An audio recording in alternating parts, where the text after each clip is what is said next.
जय हिंद दोस्तों, स्वागत है आप सभी का आपके अपने यूट्यूब चैनल सैन स्टडी सेंटर पर। इस वीडियो में अभी हम लोग क्लास 11 का हिस्ट्री जो एग्ज़ाम 27 जून को होने वाला है उसका कुछ इंपॉर्टेंट क्वेश्चन इस वीडियो पे देखने वाले हैं। ठीक है, तो आप लोग वीडियो पे कंप्लीट बने रहिएगा और चैनल पर नया है तो चैनल को सब्सक्राइब करें और अपने दोस्तों के साथ भी इसको जरूर शेयर करें। और जितना भी मॉडल सेट सॉल्यूशन जो कराया है उसको नहीं देखें तो लिंक डिस्क्रिप्शन को जरूर चेक करें, उसमें सारा वीडियो का लिंक मिल जाएगा। और टेलीग्राम ग्रुप को भी ज्वाइन कर लीजिए और चाहे तो आप इंस्टाग्राम में भी फॉलो कर सकते हैं। तो देखिए यहाँ पर है हमारा हिस्ट्री का सब्जेक्टिव टाइप एग्जाम होने वाला है। कब होने वाला है? तो 27 जून को होने वाला है आर्ट्स का। ठीक है, तो चलिए हम देखते हैं शुरुआती क्वेश्चन। इसमें आपको हम सेक्शन ए और सेक्शन बी का कुछ इंपॉर्टेंट क्वेश्चन बताएंगे। सेक्शन ए में बताएंगे और सेक्शन बी में। ठीक है, तो सेक्शन ए में हमारा जो है वो 2 मार्क्स का रहेगा, प्रत्येक क्वेश्चन 2 मार्क्स का मिलने वाला है। उसमें 7 क्वेश्चन में से आपको किसी 5 प्रश्न का उत्तर बनाना है, तो इसमें आपका 10 नंबर आपका सेक्शन ए से मिल जाएगा। ठीक है, और आपका सेक्शन बी जो है उसमें आपका प्रत्येक क्वेश्चन में 3 मार्क रहेगा, जिसमें आपको 15 नंबर मिलेगा। तो इसमें भी आपको 5 क्वेश्चन बनाना है, तो 5 गुना 3 15 नंबर आपको यहाँ से मिल जाएगा। चलिए हम देखते हैं आप हमारा क्वेश्चन। देखिए यहाँ है हमारा महत्वपूर्ण प्रश्न जो कि 2 नंबर वाला है। ठीक है, ये हिस्ट्री का है और ये हम सेक्शन ए इसको मान लेते हैं। तो देखिए पहला क्वेश्चन इसमें क्या है कि इटली के तटवर्ती बंदरगाहों के पुनर्जीवित होने के 2 मुख्य कारण बताइए। तो क्या है? बाइजेंटाइन साम्राज्य और इस्लामी देशों के बीच व्यापार, मुगलों के चीन के साथ व्यापार होने से जो इटली के तटवर्ती बंदरगाह है पुनर्जीवित होने का यही मुख्य कारण है। क्या क्या है? बाइजेंटाइन साम्राज्य और इस्लामी देश के बीच व्यापार जो हुआ मुगलों और चीन के साथ वही। ठीक है, ये हो गया पहला क्वेश्चन, तो आप लोग इसको नोट डाउन करते जाइएगा। दूसरा क्वेश्चन क्या है कि रेनेसां व्यक्ति शब्द की व्याख्या कीजिए। यानी रेनेसां व्यक्ति जो है शब्द है उसका क्या मतलब है? तो वह मनुष्य जिसकी अनेक रुचियां हो, अनेक हुनर में उसे महारत प्राप्त हो, उसी को रेनेसां व्यक्ति कहते हैं हम लोग। ठीक है, तो रेनेसां व्यक्ति आप लोग जानेंगे किसको कहते हैं? जो वह मनुष्य जिसका अनेक रुचि हो और अनेक हुनर में उसे महारत प्राप्त हो। तो ये हो गया हमारा। आइए देखते हैं तीसरा क्वेश्चन क्या है। तीसरा क्वेश्चन है कि वेनिस और जेनेवा यूरोप के अन्य क्षेत्रों में किस प्रकार भिन्न थे। यानी जो वेनिस और जेनेवा जो थे वो यूरोप के अन्य क्षेत्र में किस प्रकार भिन्न थे। इसका सही उत्तर हो जाएगा धर्माधिकारी और सामंत राजनीतिक दृष्टि से शक्तिशाली नहीं थे।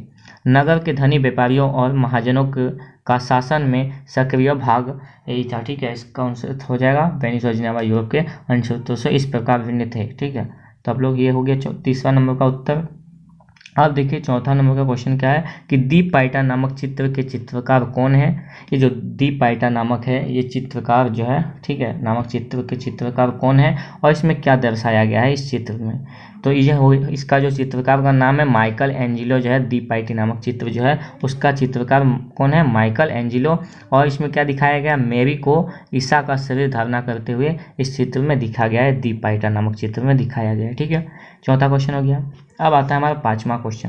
पांचवा क्वेश्चन है कि यथार्थवाद से क्या अभिप्राय है। तो क्या हो जाएगा इसका उत्तर?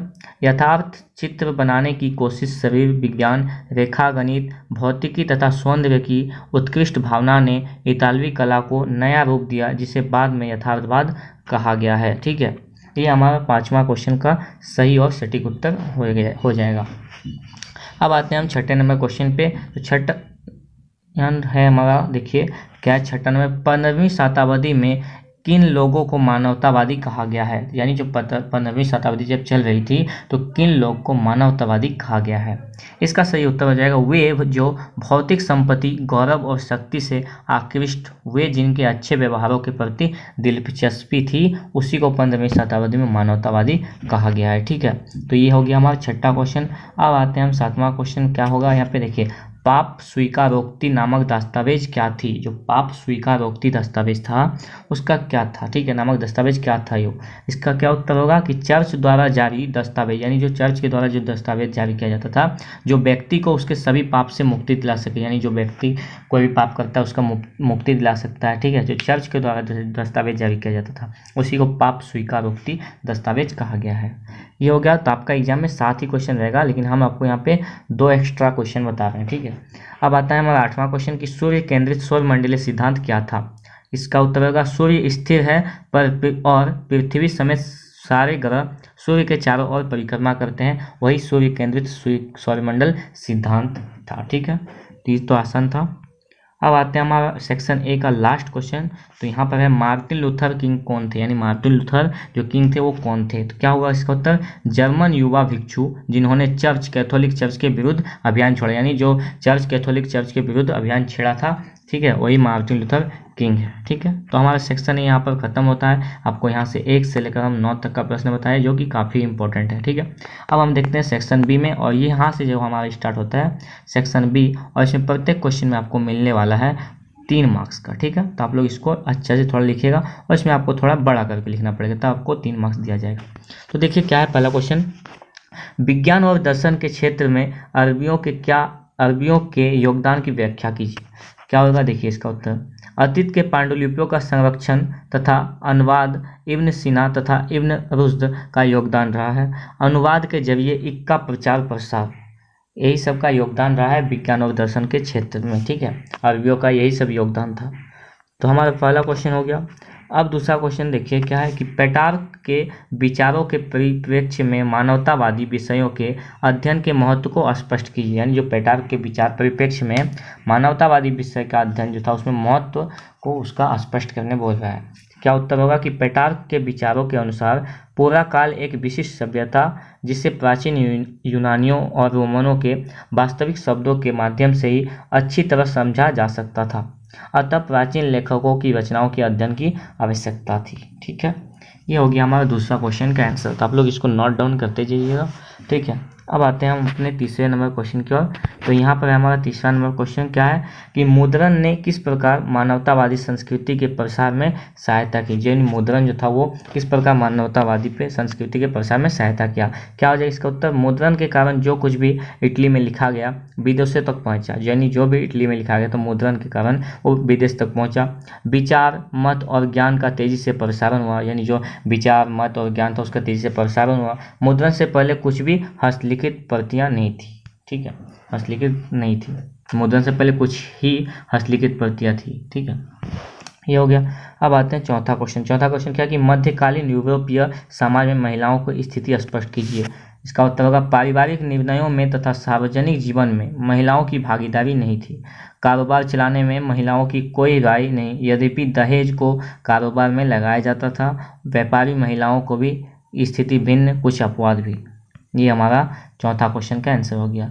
आइए देखते हैं पांचवा क्वेश्चन क्या है यहाँ पर, और इसमें हम आपको 7 क्वेश्चन बताने वाले हैं। तो पांचवा क्वेश्चन देख लेते हैं क्या है, कॉन्स्टेंटाइन के अनुवाद नामक दस्तावेज क्या था। यानी जो कॉन्स्टेंटाइन के अनुवाद नामक दस्तावेज क्या था। और उसी में क्वेश्चन है कि मानवतावादी विद्वानों के इसके प्रति प्रतिक्रिया से चर्च के विरोधी राजाओं की खुशी क्यों हुई। तो देखिए इसका उत्तर क्या हो जाएगा, संभवतः प्रथम ईसाई रोमन सम्राट कॉन्स्टेंटाइन द्वारा जारी न्यायिक और वित्तीय शक्तियों पर पादरियों का दावा मानवतावादी विद्वान यह दर्शाने में सफल रहे कि यह दस्तावेज असली नहीं अपितु परवर्ती काल में जालसाजी द्वारा तैयार यह राजाओं की खुशी का कारण है। ठीक है, ये हो गया हमारा पांचवा क्वेश्चन का उत्तर।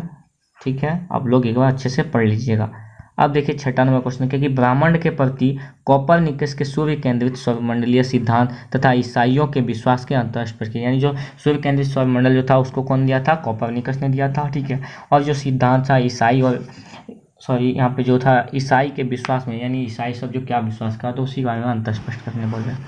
क्या होगा इसका उत्तर, कोपरनिकस का सिद्धांत सूर्य स्थित है। यानी कोपरनिकस कहते थे कि सूर्य स्थिर है और पृथ्वी समेत सारे ग्रह सूर्य के चारों ओर चक्कर काटते हैं।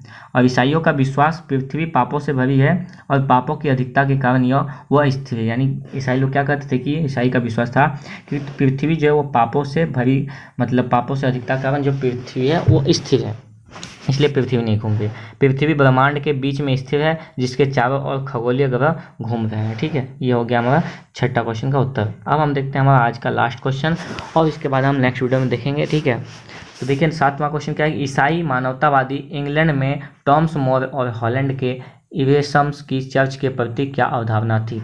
इसका उत्तर होगा, चर्च लालची और लूट खसोट वाली संस्था थी। पाप स्वीकारोक्ति दस्तावेज धन ठगने का तरीका था।